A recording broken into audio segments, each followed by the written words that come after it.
Hey guys, this is Andi from StarWars.com here at the Lucasfilm offices to talk to you about the newest Star Wars Rebels episode, Fight or Flight.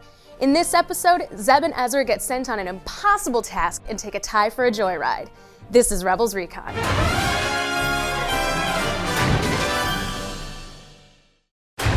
Ezra and Zeb's constant bickering continues, pushing Hera to send them off-ship on a mission to spend quality time together. You want me to carry your supplies after saving your life? Stop saying you saved my life. Never the ones to avoid an Imperial entanglement, the boys pick a fight, allowing Zeb to show off his piloting skills.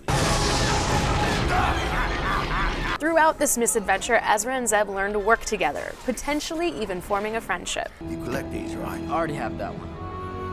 But this is a nice one. Recently, fans at New York Comic-Con got some behind-the-scenes insight from Hera herself, Vanessa Marshall. Check out some of the highlights. I think what makes Hera so cool is that she helps these characters discover things that they didn't even know they had inside to really get this job done. Luckily, with Rebels, we all get to interact with one another, and Dave Filoni brings us all together. We huddle up, and then we each go to our microphones, and it just makes it so much more vibrant. We all love Star Wars so much that I think it's palpable in the room. If you're wearing a Star Wars shirt, there's no way I will not speak to you. There's literally, it's not gonna happen. I'm gonna say, oh my God, dude, hey, how you doing? This cone of silence thing, ooh, there's some things that go down that are so next level. I have to try not to cry when we're recording. I get it. I owe you money. Okay, tell you what, I've got $2. $3. We'll do $3. This episode gave us a closer look into the inner workings of the Ghost crew and featured a fan-favorite vehicle. We got the opportunity to talk to cast and crew about the process of creating these awesome new characters and tying them into our Star Wars history. The whole idea for Fight or Flight was based around having a TIE fighter toy as a kid and putting heroes in it instead of villains, because TIE fighter is so cool.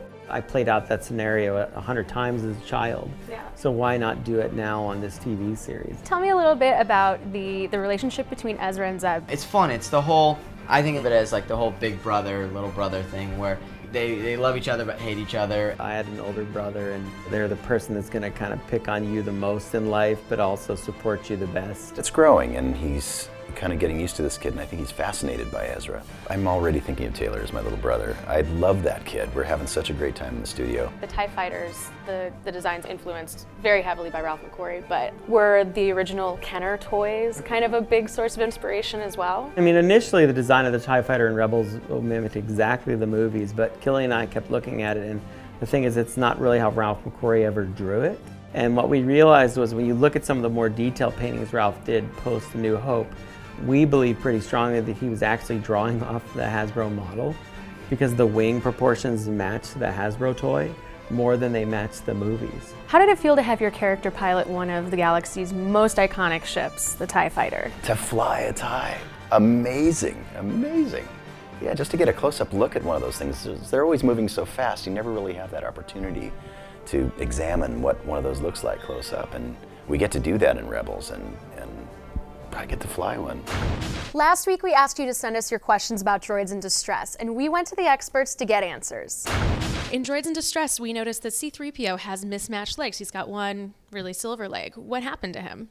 Now, exactly what happened to that leg, we haven't told that story or necessarily figured it out. But if you look at episodes 4, 5, and 6, 3PO has always had that mismatched leg. And if you look at all the movies, 3PO has a tendency to get blown apart. And in Empire Strikes Back, R2 and Chewie really aren't that accurate when putting him back together. So maybe sometime between 3 and 4, something like that happened, but we haven't established that for fact yet. Awesome. Thanks, Pablo. Have a question about Fight or Flight? Tweet it to @StarWars with the hashtag #RebelsRecon, and we'll choose a question to answer next week. Now here's a sneak peek at next week's episode, Rise of the Old Masters, where the crew infiltrates the Spire prison on Stygian Prime. 30 seconds. Good luck. Look, we're gonna need a miracle. Here, 3. Try to stay focused. Thought there was no try.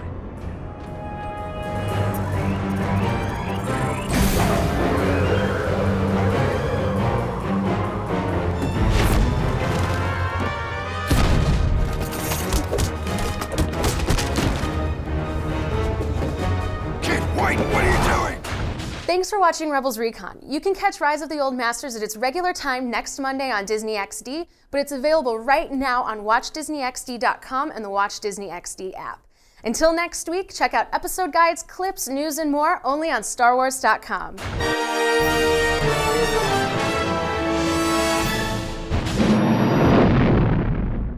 We're here this week to talk about the Star Wars Rebels season premiere, Droids in Distress, where we see some familiar faces and hints at Ezra's Force potential. This is Rebels Recon.